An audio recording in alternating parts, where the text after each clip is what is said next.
రాష్ట్ర ప్రభుత్వం mega DSC వేస్తామనడంపై ఆనందం వ్యక్తం చేశారు బీసీ సంక్షేమ సంఘం జాతీయ అధ్యక్షుడు ఎంపీఆర్ కృష్ణయ్య. గత ప్రభుత్వాన్ని నిరుద్యోగులే గద్దెదించారని చెప్పారు.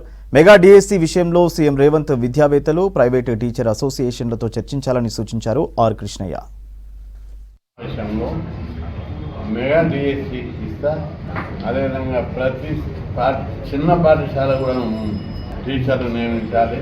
అదేవిధంగా దీనికి ప్రతి పాఠశాలలో అదనపు టీచర్లను సబ్జెక్టుగా నియమించాలని చెప్పి ఆదేశాలు జారీ చేయడం పట్ల హర్షం వ్యక్తం చేస్తున్నారు. రాష్ట్రంలో 6 లక్షల మంది బీఈడి, డిఈడి చేసిన నిరుద్యోగ అభ్యర్థులందరూ ఎక్కడికక్కడ ఎమ్మెల్యేలను గిరావు చేశారు, మంత్రులు గిరావు చేసేది.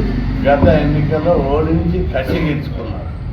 ఈ విషయంలో వల్ల ప్రభుత్వం గుర్తించి అడగకుండానే మెగా డిఎస్సి ప్రకటించడానికి రేవంత్ రెడ్డి గారిని మేము అభినందిస్తున్నాం, హర్షం వ్యక్తం చేస్తున్నాం.